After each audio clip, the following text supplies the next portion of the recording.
Welcome to Behind the Mic with Rick Hampton. Here we are about to kick off another episode of Behind the Mic with Rick Hampton, and we have a funny show for you with my friend Andy O coming up. But before we do that, I'd like to talk about losing a Tulsa radio icon this week. It has really been a rough week, Candace. Yeah. It was really difficult to lose a guy who was a consummate professional on the air. He never met a competitor, always so generous with his time, and just a great on-air voice and a great singing voice as well. Of course, I'm talking about the passing of my radio friend, Chuck Stevens. We all know that name if you've listened to radio in any short amount of time. And I think, one of the things that it was a common thread, listening to people, radio guys all over the city, you weren't a competitor with him. If you were in radio, it was a common bond. You were on part of the team. Right. And so he never saw competition, and I think that was the coolest thing. And then also, for me, it was his love for Southern gospel music. I was in a quartet for a while, and I sang tenor, and he sang baritone and bass. And so, we always joked all the time about getting to sing with our legends that had passed on. And so, I know that that's what he's doing now. And that's I didn't realize that about him until you had shared that. So that's what I love about this podcast is that for those of us that don't realize some of those things, that we're learning some of these inside secrets of the radio world, of these voices that we hear over the airwaves, that we get to get a little glimpse of inside what their life really looked like. So that's awesome. It was a great memorial service for him as well, and there was a lot of radio folks there. The place was packed out. I mean, it was amazing to see the love for Chuck. And the thing is that, I don't have any regrets because I showed him that love no matter when I was around him, and he did the same. There was no regret there. I think it's awesome that you guys are kind of a family in itself, the radio world family, if I can put it that way. And that's so great that you guys were all able to come together and honor him. He was an amazing talent and a great guy on and off the air. Chuck, I know that you're singing with your favorite singer, Kenny Henson, and all the Southern gospel greats that went on before you. Enjoy praising the name of Jesus. Make sure that you keep that tour bus warmed up. We will sing together again someday, my friend. I promise you that. On this episode of Behind the Mic with Rick Hampton. Man, I have been looking forward to talking with today's guest for a long time. He has talked to many celebrities, been the mentor to a lot of folks in Tulsa radio, and he's tested the physics of sending a wireless mic through the vacuum tubes of a bank, broadcasted naked at 71st Memorial in Tulsa, and for many of you, kept you company and made you laugh on his KVOO morning show. It's the Andy O Show. Stay tuned. My conversation with Andy O is next. Welcome to the Behind the Mic with Rick Hampton podcast, brought to you by Mojo Merchandise. Join radio veteran Rick Hampton and his guests for informative and entertaining discussions as they take you behind the scenes, behind the stories, behind the music, and more. Originating from the Big Daddy Studios, it's time to go behind the mic, and here's your host, Rick Hampton. Oh, you better hang on to something. This episode might just get a little crazy. For several decades, my guest has entertained you in the mornings with his humor, all the show characters, and a knack for just being real on the radio. He was one of my mentors when I first got started in radio. He was a partner in crime at times, and most definitely my radio pal. You know him, you love him. Please welcome to Behind the Mic, Andy O. I'm glad to be here, Rick. I think it's a great thing that you're doing, and I've often told myself I need to start doing a podcast, but the only difference between you and me is I'm really lazy. Well, I will tell you that it is an honor to have you on. We worked together for quite a while. When did you start that? I started in 1995, with Kick 99. Right. Brad hired me to just do, actually my first job there was to walk on the very hot parking lot for Bell's Bash. Okay. The 4th of July thing we did with them, and it was a very hot day. And you were barefooted? Pretty much. My job was to walk around the parking lot and putting flyers on cars. Oh, I gotcha. Yeah, that we had them trapped at Bell's. Well, I will say that you truly worked your way up through, more than anybody I've ever known, through every position in radio. You started handing out flyers. Yep. You went to the engineering department, I know. I did, yep. You worked in, of course, you were on the the air. You were a program director. I mean, you literally did everything. Yeah, I mean, it's amazing to me to look back on that career and see, where I did start and where I ended up. And it was due to people like you who said, hey, you know what? You can do this. You're funny. You can pull it off. Well, it's funny because it's like radio. There's no real, like a lot of professions. Like, here's the path you have to take to get where you want to go.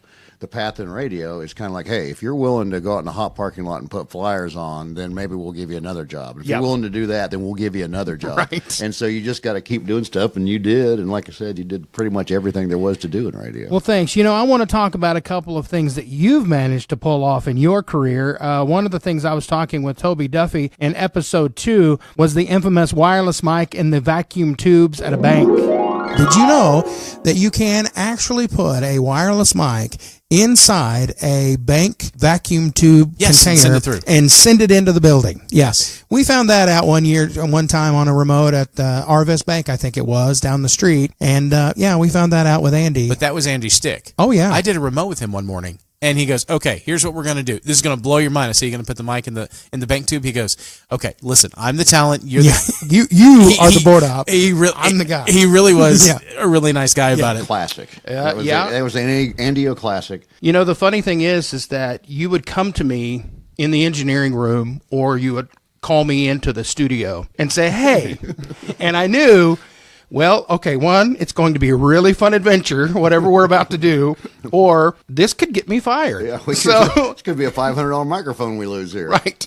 Well, the idea back then with the whole bit was, and I can't remember if it was a cell phone or a microphone. We've done both, but that technology, the cell phone was fairly new at that time. Mm-hmm, yeah. And we thought, okay, if we put this in this tube and we leave it on and we send it through the tube in the bank to the teller, will it stay connected all the way? That was the big challenge back then. Will this cell phone stay connected? And of course, hearing that sound of, and that whole thing was the fun of it. But and then it hitting the ground and hitting the little piece inside to bang, and it rattle around. Well, we started out with a cell phone, right, and then we did graduate to a microphone. Wireless because microphone. You came to me and said, hey, you know what? The cell phone worked great. What do you think? Do you think the mic would fit in it? And so here I am, most people put money in a tube like that. But me, I'm putting $500 in there because it's a microphone, trying to shove this thing down in. And the thing is it fit perfectly. Worked. It worked. It worked yeah. great. It was good radio. That's all that mattered. It did. It was very good radio. One of the other stories that we talked about was, of course, you broadcasting naked at 71st and Memorial. I'll never forget that morning either. I'm going to get inside this thing right now, and I'm going to take my clothes off right as we speak. Policeman right here at the intersection, I swear. How you doing? I'm not going to take my pants off till that policeman leaves till the light turns green. I'm sorry. There's something very exhilarating about this. Oh, my gosh, Rick. They're going to be able to see me. All right, I'm at 71st and Memorial. I'm doing my show naked between now and 8 o'clock. I still have my pants on it for the moment. We're beating the heat today. It's still funny today. You know what? Every single time you called me in that studio, it was one of two things. Somebody's getting naked. Yeah.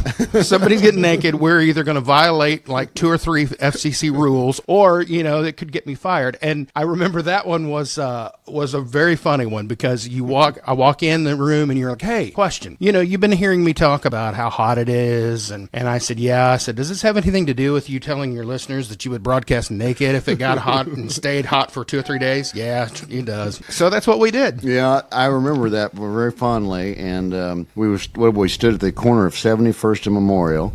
And in actual fact, I have to confess, I kept my underwear on, but I bunched them up, kind of like a thong or something, which I really enjoyed. And we had a banner. You strategically placed a banner about a 6-inch banner, and I stood just behind that banner with the underwear, so it lined up with the underwear, so it looked like I was completely naked. And we weren't more than about 35, 40 minutes into that, and somebody called the cops. Oh, yeah. So I remember the cops did arrive. As a matter of fact, that's what I was saying. I mean, running hot down Memorial from Betty Ann's, right? And drive time, lights and sirens flashing. Yes, yeah, and pulled up. Report of a naked man, 71st and Memorial. And so then, of course, as soon as he gets there, the guy's like, "Ah, crap! It's just Andy-O." I mean. And then they posed with pictures and everything. It was great. Yes. Yeah, I posed naked with policemen for pictures. Yes. Yeah, back then we weren't nearly as worried about things like insurance and rules and laws. I mean, whatever. Who cares? Yeah, these days it's all corporate. They're all uptight. worried about that. Yeah. stuff. When did you start in radio? Now, I mean, obviously, I know, your dad meant a lot to me. Mike Oatman, just a legend in the industry itself. But on top of that, just life was really a mentor as well, because he had such great common sense. That's the way he looked at life. And so I know that he was in radio. But tell me a little bit about that. How did you get your start? Well, I grew up around, of course, he did the morning show at KFDI in Wichita since 1964 he started, and I was born in 1964, so it's like I was always around it, and didn't think that's what I wanted to do when I was 17, 18 years old. Wanted to do anything but that, just because my dad was doing it and I wanted to do something else. But then I started kind of hanging around at the radio station up there in Wichita, doing some of the same things you were doing, whatever they wanted me to do, basically. Found out that, I kind of like this. This is kind of like not work, you just got to push some buttons and act goofy and play some music, and this is kind of fun. I can handle this. So I started coming in late at night when he didn't even know it, and running the board and being on the air and stuff like that. And eventually, by the time I was 18, 19 years old, I was like, okay, this is what I want to do. So I went ahead and I was in school, and I majored in radio and television and worked at the radio station during that. Then went full-time in Wichita until about 1991. That's when I came to Tulsa, to KVOL. Had the opportunity to come down here, and because my dad was pretty famous, as you mentioned, up there in Wichita, and so I was always known as Old Mike's son. And then my sister got on TV, and she was a local TV anchor, so I was known as Old Mike's son and Melissa's brother. And I said, hey, I want to go somewhere where I'm just Andy O, so that's when I came to Tulsa in 91 and enjoyed basically 17 years with the exception of a couple of years where I left there in the middle of great times on the air here in Tulsa. I mean, I just, that was some of the best times of my entire life, and wouldn't trade it for anything. And I think you managed to, that's the thing, is you surrounded yourself too with talent as well. That number one, to me, that's a great sign of a good boss and of a good person like that can cobble that together. But at the same time, you had a lot of great characters on the show, and you made it an event. I mean, every morning, there's only a few people that I can look at right now that are doing radio even today that still have a kind of a cast. I mean, it was almost like a variety show every morning rather than just a morning show. It was a cast, and there was a lot of times it was big for a while like that. But you were doing that kind of radio pretty much right off the bat. I mean, trying to, it makes it more interesting. I think if you've got some characters, anything you listen to every morning, you want to be invested in the characters on the show, whether it's the people that are hosting it or creating a character every now and then, like Johnny Pinto, which Steve Jackson was our Johnny Pinto, the news legend of the Old West. He is, what was the theme? Johnny Pinto works all day at the radio ranch, and his favorite salad dressing is French. Yeah. Johnny Pinto, good morning. Hey, Radio, how you doing there, you scallywag? Fine, how are you? Well, I'm doing pretty good, except I almost got in trouble. Almost got in trouble here at work? Yeah. Almost got, fired or something? Well, it darn near got that bad. What happened? Well, I work in the news department with Brian Gann. Sure. Well, come in the other day, and, I was kind of checking my eyelids for holes there.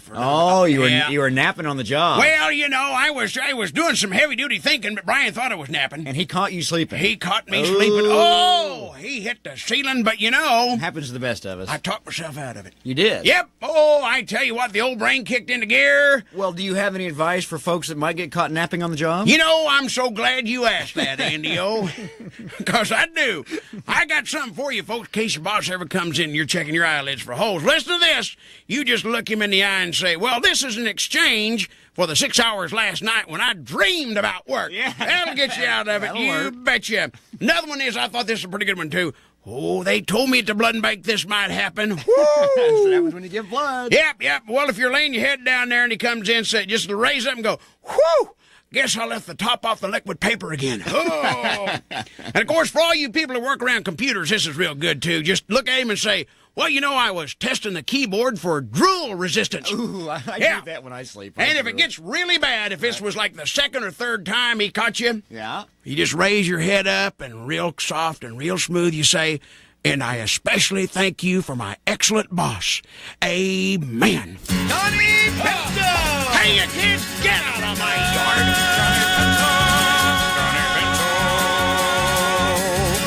Guys like that, and then the Deacon Paul Brown was another guy that we really liked. And there was one, he used to call when Heather and I were on the air, there was one of those particular ones that I really liked that he used to call and tell stories, and there was one about licking frogs. Do you remember that? I don't.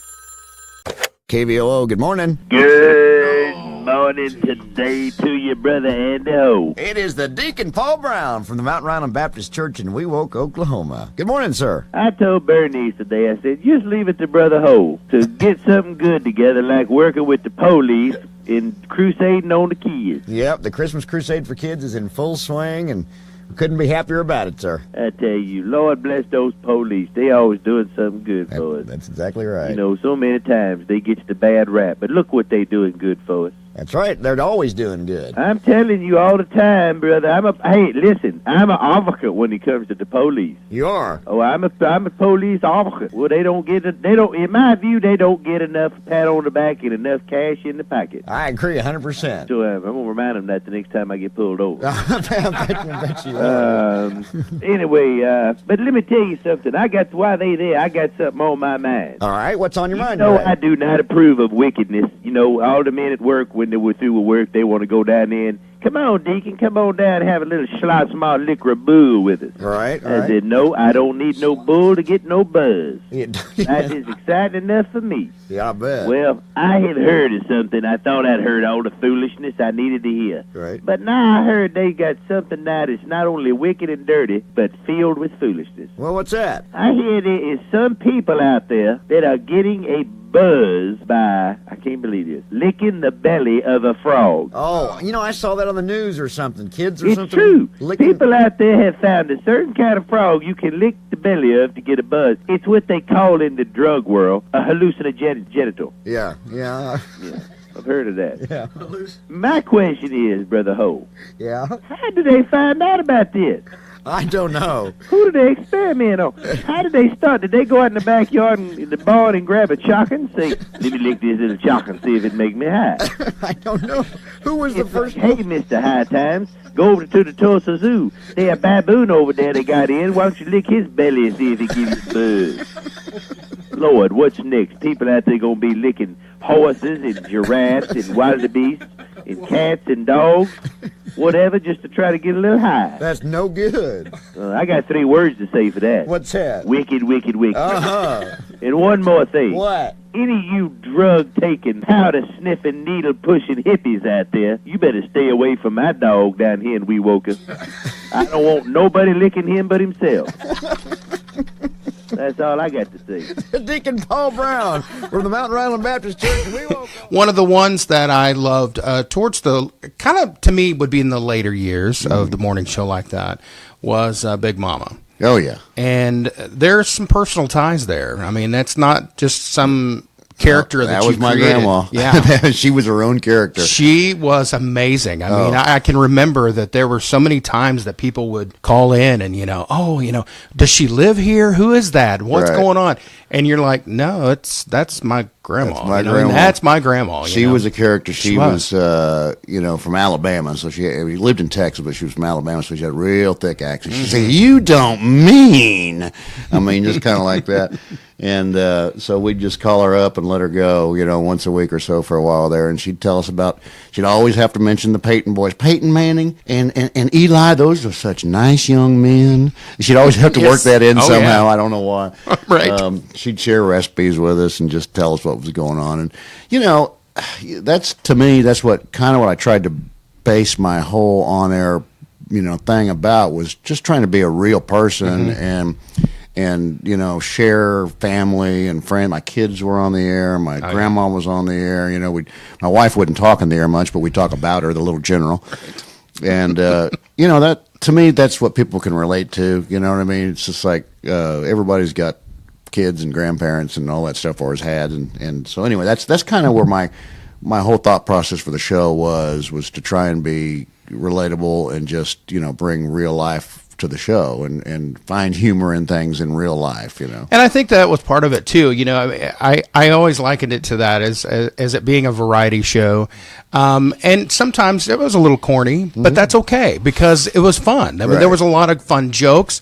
But I also think it was great because integrated kids into it, and they felt like they wanted to call you because they wanted to talk to Andy and they wanted to be a part of that. You had the Radio Rangers. Junior Radio Rangers. Junior Radio Rangers. Rangers. Always say, okay, repeat after me. I insert name here, and they'd always say, I insert name here. It was so great. It was so cool. Cool. And that was part of the whole magic of the morning show was you wanted kids calling in, you had listeners calling in, mom, dad. It didn't matter. You just involved everybody on the morning show like they were the celebrity of the show, because that's ultimately what it is. They put you there. Having listeners call in and be part of the show makes the show way, way better. And my theory was always you have to be nice to them, and if they hear somebody else call in, they hear you be, I don't know, flippant or mean or rude or whatever to somebody else on the phone, then they're not going to call in because they don't want to get treated the same way. Right. And I hear radio every now and then where they're all laughing at or whatever the people that are calling in, and I just think, man, that's just not the way we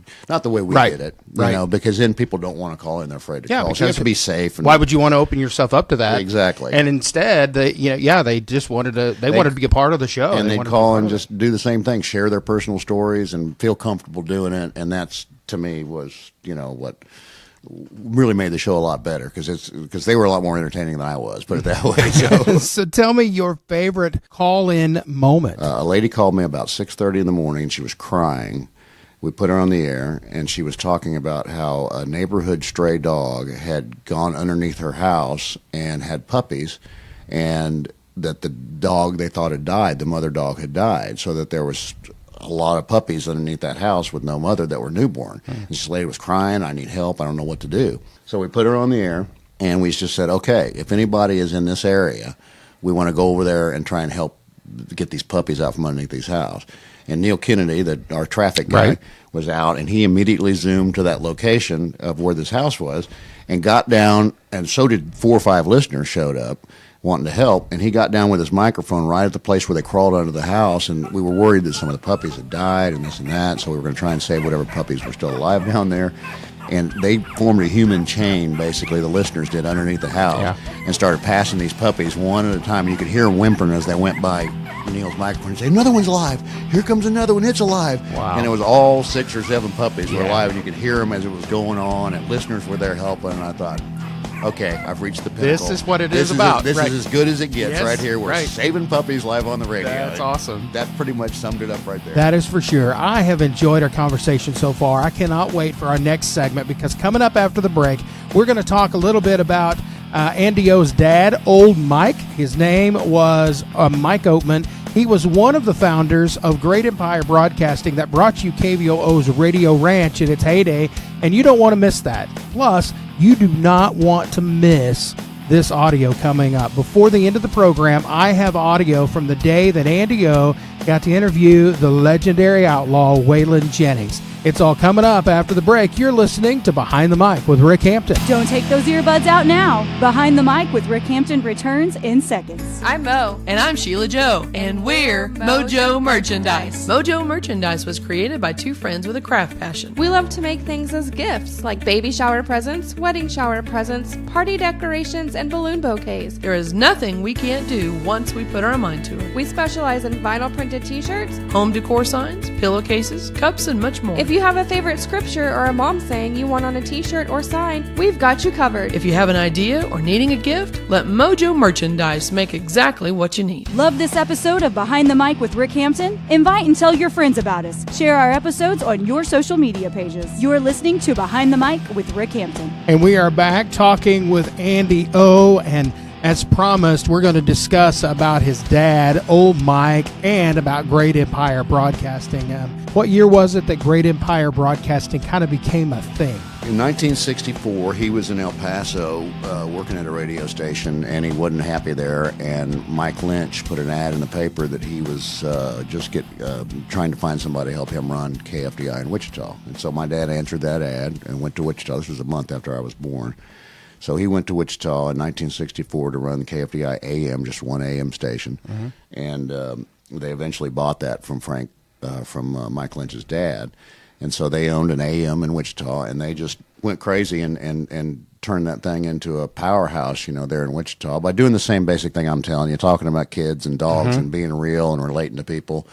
And it grew and grew, and eventually they started buying stations in other locations, Springfield and Omaha and Shreveport and Denver and Tulsa, and just expanding that whole Great Empire Radio Ranch thing out amongst the Midwest. And so 64 is when it started, and that they had that until 2000 when they sold that to Journal Broadcasting. So that was a pretty good run of, we were lucky. We were amongst you and I and everybody that worked at KVO, amongst the last people to work for a locally owned, I say locally, individually, not corporately owned entity, because it had all started going that way. And we enjoyed having a boss that we knew was going to treat us a certain way, and the non-corporate thing. People listening to this that don't understand the whole radio thing, it's gone very corporate. There's less people employed in radio. They're cutting back all the time. They're importing, they're canning shows as opposed to having live DJs. Right.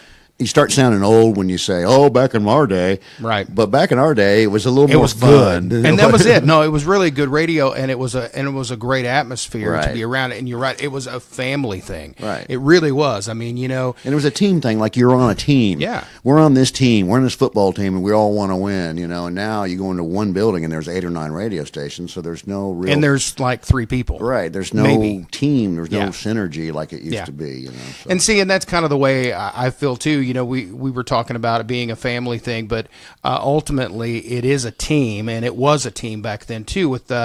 And I sound old all the time, so I don't care either anymore. And I was explaining something that to somebody the other day. I said, we're going to have a ranch hand reunion, and they were like, "What? What's that?" And in their head, they're thinking, did you work on a farm or a ranch or something? That's another thing about Great Empire that, we used to use the radio ranch, Yeah. and we're ranch hands, and people thought that's so corny, that's so dorky. And, it probably was dated in a sense. I mean, it was really back in the 60s when they started that. It was, kind of cool, but maybe it was a little dated, maybe it was a little whatever, but it honestly created the feeling amongst us, and I think the listeners, that we're family. Mm-hmm. That we're all in this together, Yeah. So I mean, things like on the back porch of the ranch, it's sunny and 75. Right. Well, the funny thing is, to me, is that if you find people that were from that time period as well and listen to KVOO, then they immediately think of those things. They know those things. Right. I remember like the weather vane. The KVOO weather vane was our weather forecast, but it's still known today. I mean, people it's visualization. Yeah, is what it is. It was simply branding back then before they knew what branding was. Right. You're giving people a visual of what you're all about. So. Right. First time I ever met your dad, I was just impressed what a nice guy he was. And your dad did a lot of things. Tell me a little bit, some of the accomplishments from him. I know, he had a radio show, obviously. He had a morning show, but he did other things, too. I mean... He had the morning show in Wichita for 40 years. Let's see, from 1960... Well, I guess it would be more like about 36 years. From 1964 to 2000, he was the morning guy for KFDI AM and FM in Wichita.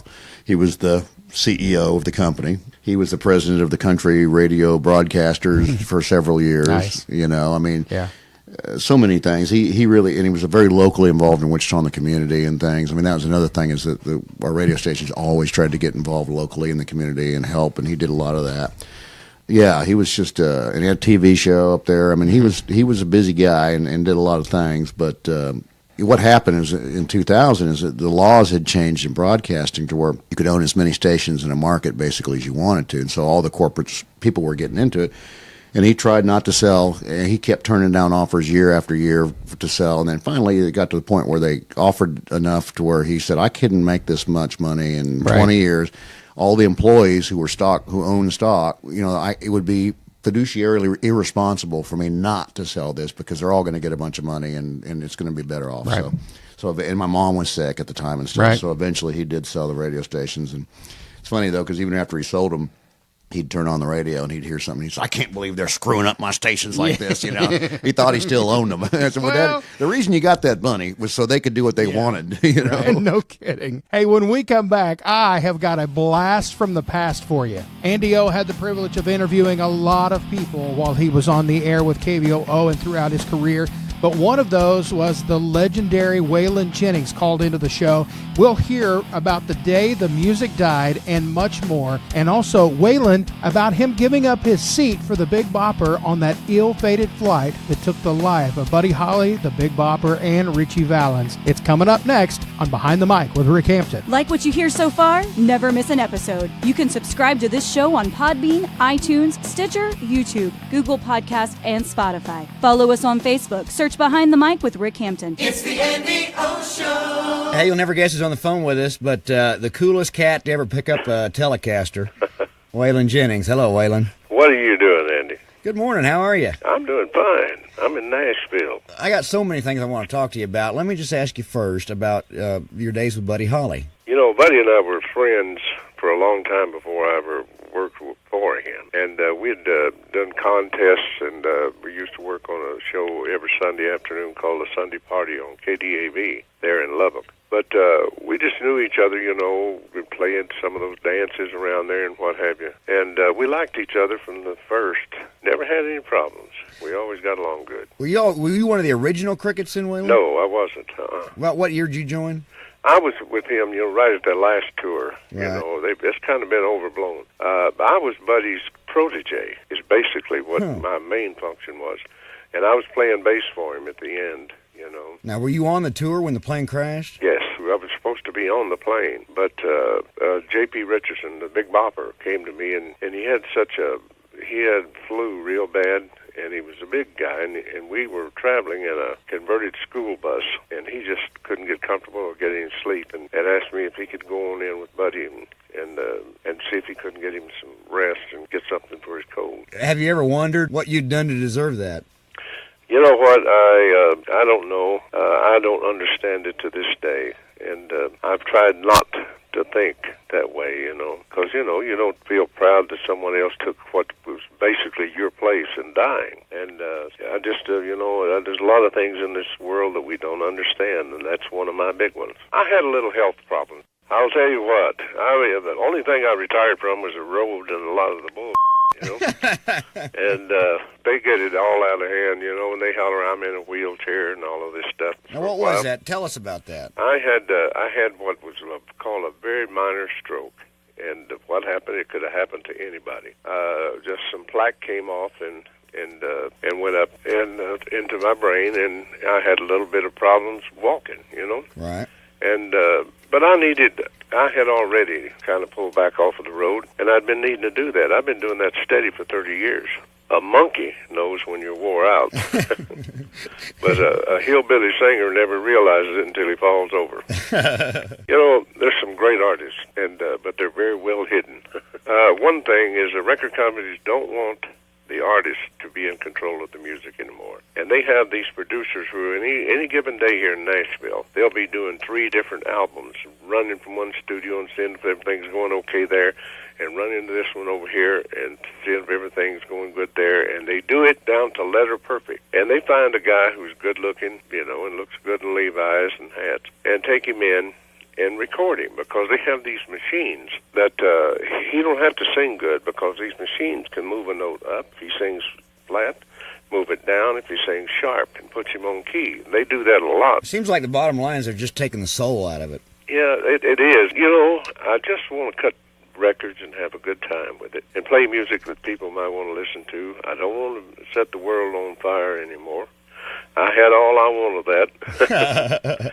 And but as long as people want to hear me sing, I'll put out an album. You know what, Waylon? People still want to hear you sing. Well, I hope so. Any chance we can get you and Willie together to come up here and visit us sometime? Who's Willie? There's a guy named Willie with long hair. Maybe you've met him. You never know when me and him are going to show up together. Willie's still my brother of the road, and he's still as crazy as he ever was. Waylon, pleasure talking to you, and again, you are one of my heroes, and we just think you're the coolest. Thank you so much, and I'll talk to you again. Coming up on the next episode of Behind the Mic with Rick Hampton. Well, my conversation will continue with Andy O. We're going to talk about his early days at KVOO, find out another one of his favorite moments from his career, and hint, it involves involves helping save a listener's life. Watching the story, and the guy said, we'd all been dead if it hadn't been for Andy O calling me and waking me up that morning to wish me a happy birthday. You do not want to miss that. It is going to be a good one, I promise you that. And we'll put Andy O through our Behind the Mic speed round of questions. All this and more coming up next time on Behind the Mic with Rick Hampton. Until then, goodbye, everybody. Thank you for listening to the Behind the Mic with Rick Hampton podcast. Brought to you by Mojo Merchandise, your choice for customized tees, thermal tumblers, home decor, and more. Never miss a show by subscribing on Podbean, iTunes, Stitcher, Google Podcasts, and Spotify. Join us next time as we go Behind the Mic with Rick Hampton.